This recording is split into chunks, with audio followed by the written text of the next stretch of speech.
Bonjour à tout le monde. Aujourd'hui, c'est le 17 janvier 2025. C'est une belle journée d'hiver, si on peut dire comme ça. Surtout, il y a déjà presque un mois d'hiver qui est fait, donc il nous en reste encore deux. Et puis, je dois vous dire, rendu à la Saint-Valentin, finalement, vers le 14 de février, l'hiver commence peut-être à tirer déjà vers la fin. Donc, finalement, ça va bien, tout va bien. Est-ce que l'économie va bien? Oui.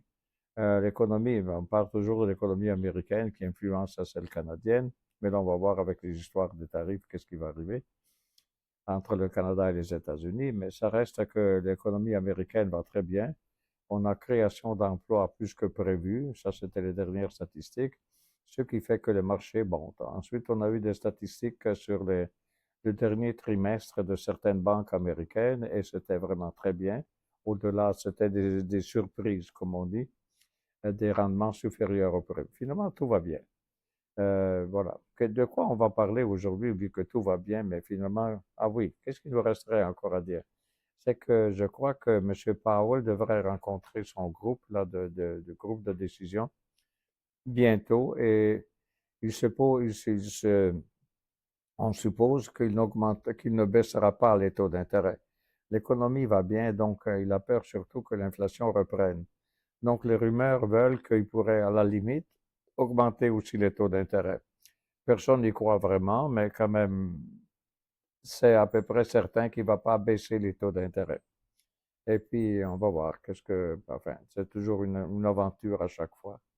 Et voilà. Aujourd'hui, on va parler en économie de l'équation de Slutsky. Difficile à prononcer. C'est un monsieur russe.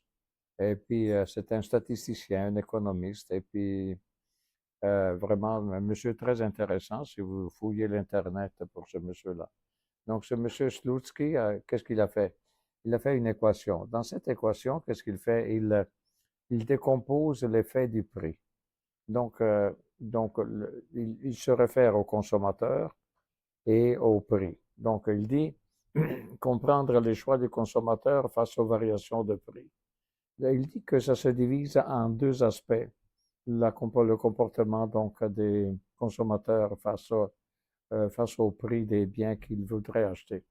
Donc, l'effet, il y a deux composantes là-dedans sur la variation de prix. Quelles sont les conséquences donc de la variation de prix? Donc, il a dit, il y a deux effets, l'effet substitution et l'effet revenu. Donc, l'effet, la demande du consommateur.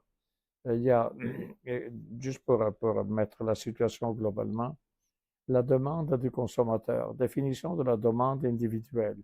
La demande représente la quantité d'un bien ou d'un service qu'un consommateur est prêt à acheter à un prix donné, compte tenu de ses contraintes budgétaires et de ses préférences.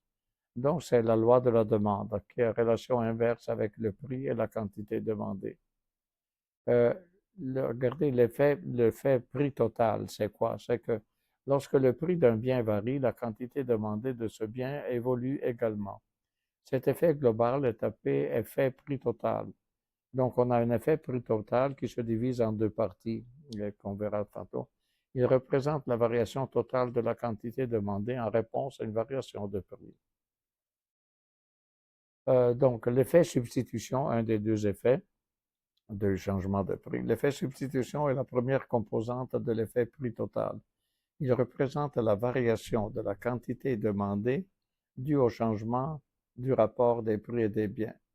Lorsque le prix d'un bien augmente, les consommateurs ont tendance à substituer ce bien par d'autres biens devenus relativement moins chers. Pas toujours on peut faire ça, je dois vous dire. Moi, je pense toujours au téléphone de Apple. Si Apple finit pour demander un peu trop d'argent pour son téléphone, est-ce qu'on s'en va prendre Samsung ou un autre encore? Pas sûr, parce que là, il y a une sorte de religion, en quelque sorte, de consommateur, finalement, sur les marques et puis tout ça. Mais si on continue, donc l'effet revenu, par contre, l'effet revenu, la variation du pouvoir d'achat due à la variation de prix. Donc, un changement de prix a un effet sur le revenu. Le pouvoir d'achat d'un consommateur augmente suite à une baisse des prix, de sorte que le consommateur peut désormais acheter d'autres produits ou davantage du même produit, selon si le produit ou les produits sont un bien normal ou un bien de qualité inférieure. finalement, c'est l'effet revenu. On a plus d'argent si le prix descend, donc on peut utiliser cet argent-là pour quelque chose d'équivalent, ou encore on peut tout simplement rien faire et puis mettre cet argent de côté. Si je continue, donc l'équation excusez-moi, juste une seconde. Voilà. L'effet substitution, on l'a dit. La variation de demandée, c'est ça. Ensuite, l'effet revenu, donc on l'a dit. Donc, juste pour rappeler encore une fois, qu'est-ce que c'est?